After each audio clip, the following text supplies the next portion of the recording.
хотите приготовить вкуснейший хлеб на завтрак или на обед, или на ужин, вот вам чудесный рецепт. Здесь у меня 500 грамм муки высшего сорта. И, как всегда, хочу напомнить, чтобы вы не забывали просеивать муку. На этот рецепт нам понадобится 1% дрожжей. От 500 грамм это 5 грамм. Это чуть меньше, чем чайная ложка. Вот столько я возьму. Обычно требуется 7 грамм дрожжей на полкилограмма муки. На этот рецепт мы берем меньшее количество. Перемешали все хорошенько. Добавляем сюда 10 грамм соли или 2 чайные ложки. Тоже перемешаем. Осталось добавить воду и замесить тесто. Здесь у меня 400 миллилитров обычной воды комнатной температуры. Может быть, понадобится 350-400 в этом районе. Так как мука всегда разная у разных производителей, поэтому смотрите, пожалуйста, по своей муке. И теперь замесим тесто.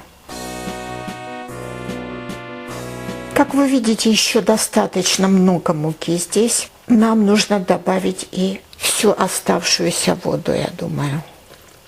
Давайте еще чуть-чуть оставим вот так.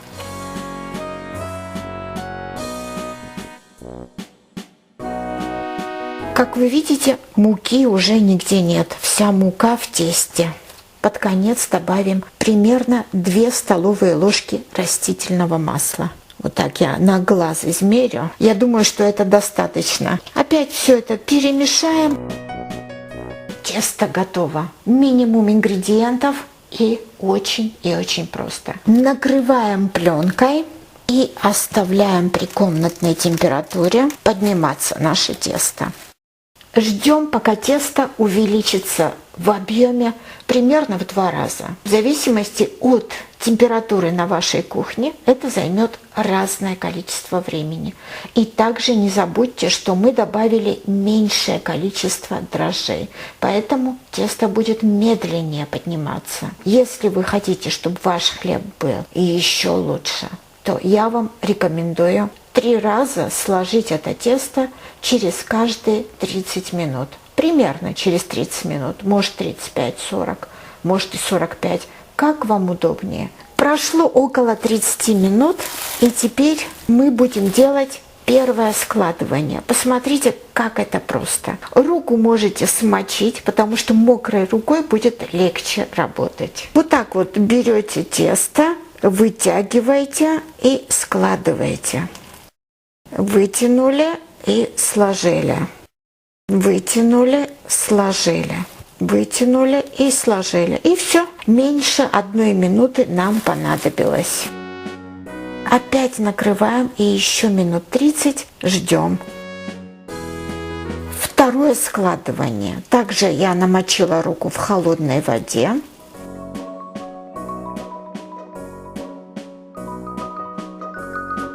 Прошло еще около 30 минут, и теперь проделаем третье, последнее складывание. Также смочите руки в холодной воде. Вот так вот вытянем, насколько возможно, и на другую сторону вот так вот положим. И со всех 4 сторон проделаем то же самое. Вытягиваем, насколько возможно, и кладем на противоположную сторону. Переносим тесто на стол. Нам понадобится немножечко муки. И теперь сформируем наше тесто. Посмотрите, как мы будем формировать. Вот так вот очень легко. Затем вот так вот можем сделать. То есть как конвертик. Дальше продолжаем вот так вот складывать. И при этом придавливаете. Вот так вот. Вот так. Теперь вот эту сторону возьмем и вот так вот все соединим. нам понадобится форма для выпекания. Здесь у меня около 900 грамм теста, и вот эта форма как раз рассчитана на такое количество. Очень важно взять форму правильного размера, чтобы получился красивый хлеб. Изнутри обмажем или сливочным маслом, или растительным маслом. Как я уже много раз говорила, обертки для масла хорошо подходят для этого.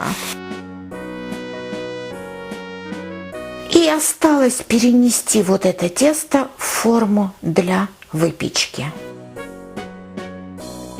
Теперь осталось накрыть эту форму с тестом. Я беру вот такой большой целлофановый пакет. Это тесто еще должно хорошо вырасти. Итак, ставим в холодильник и ждем, пока это тесто медленно поднимется.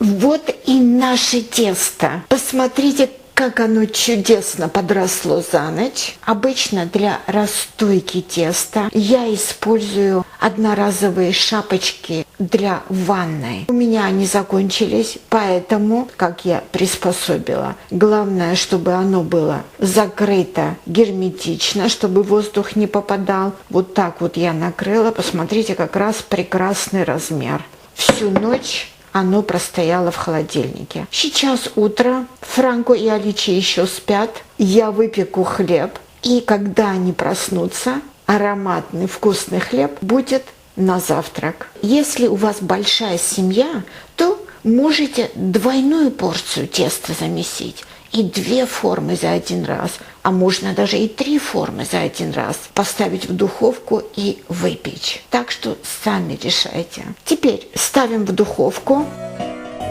включаем духовку на 180 градусов. Вот такой метод выпекания. Прошло 40 минут. Посмотрите, как чудесно наш хлеб выглядит теперь. Давайте проверим, полностью ли он готов. Аккуратно достанем из формы, так как горячее еще это все. Оу. Посмотрите, какой чудесный хлеб. Как проверять готовность хлеба? Надо постучать по хлебу. Если звук напоминает звук барабана или звук пустоты, значит он готов. Если же нет, то поставьте дополнительно еще минут на 5-10, чтобы он окончательно пропекся. Я думаю, что этот хлеб я еще поставлю минут на 5 в духовку. 5 минут я еще продержала в духовке, то есть в итоге этот хлеб пробыл в духовке 45 минут. И давайте проведем опять этот же тест. Пальчиком постучим по дну хлеба. Сейчас совершенно другой звук, как звук барабана или звук пустоты. Посмотрите, какой чудеснейший хлеб получился. Где вы такой сможете купить? Оставьте ненадолго на решетке, чтобы он остыл, затем разрежьте и насладитесь. Итак, подведу небольшие итоги. Чтобы получить вот такой чудесный хлеб, замесили обычное простое дрожжевое тесто, но с меньшим количеством дрожжей. Поставили в холодильник часов на 12-14. Я люблю замешивать это тесто вечером, затем ставлю в холодильник и утром выпекаю. И наш день начинается вот с этого чудесного, вкусного, ароматного хлеба. И также еще один секрет. Когда достали из холодильника, сразу же ставьте в холодную духовку. Обычно же мы ставим уже в горячую, разогретую до нужной температуры духовку, а сейчас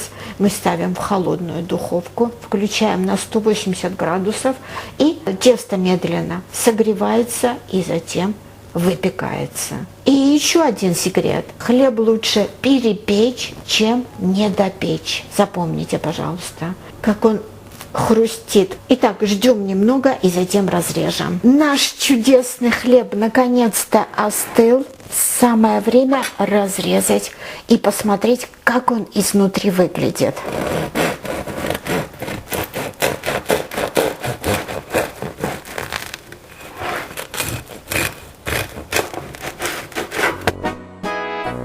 Посмотрите, какой мягкий, посмотрите, какой пушистый, а какой аромат от него исходит. Что может быть лучше домашнего, свежеиспеченного хлеба? Очень и очень вкусно. Приятного вам аппетита! Спасибо за то, что смотрите. Подпишитесь на наш канал, если еще не подписаны. Мы и дальше будем стараться для вас.